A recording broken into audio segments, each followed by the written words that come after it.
الله أكبر الله أكبر الله أكبر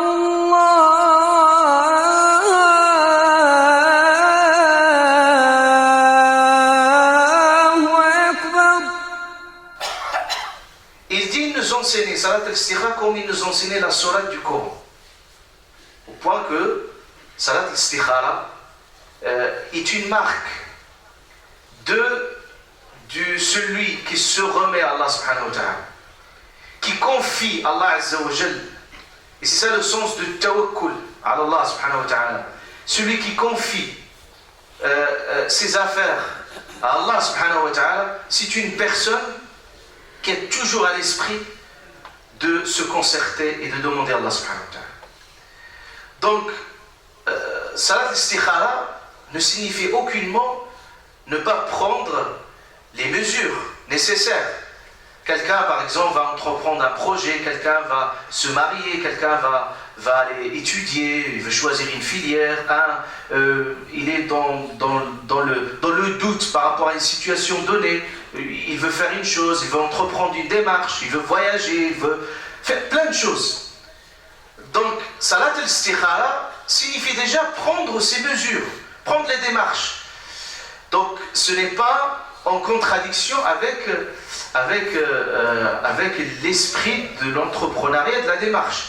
Et quand on fait tout, on vient à ce moment-là et à cet instant-là demander à Allah subhanahu wa ta'ala ce qui serait bon pour nous et ce qui ne l'est pas. Pourquoi? Parce que finalement, on peut avoir une appréciation subjective de la chose.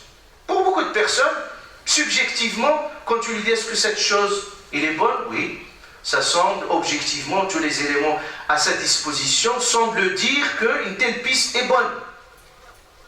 Mais Allah Ta'ala nous avertit sur une chose. Et aussi il nous montre notre finitude et notre limite.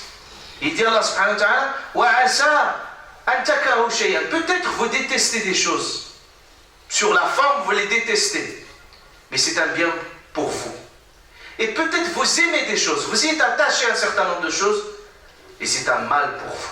Et combien de personnes dans leur vie, tout un chacun peut faire l'analyse de plusieurs cas et de plusieurs situations. Pour beaucoup de choses, il semblait pour certains, au départ, c'est une bonne chose, c'est une bonne affaire, mais des années plus tard, ça semblait le désastre.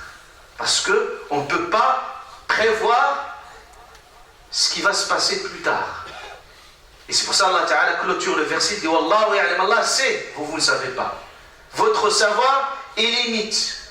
Et vous n'avez pas tous les éléments qui vous permettent d'aller. C'est pour ça, quand on va vers l'istikhara, quand on recueille tous les éléments nécessaires et on arrive au bout de la démarche et on veut absolument valider ce projet-là, on le confie à Allah subhanahu wa ta'ala. Et c'est ça le salat al-istikhara.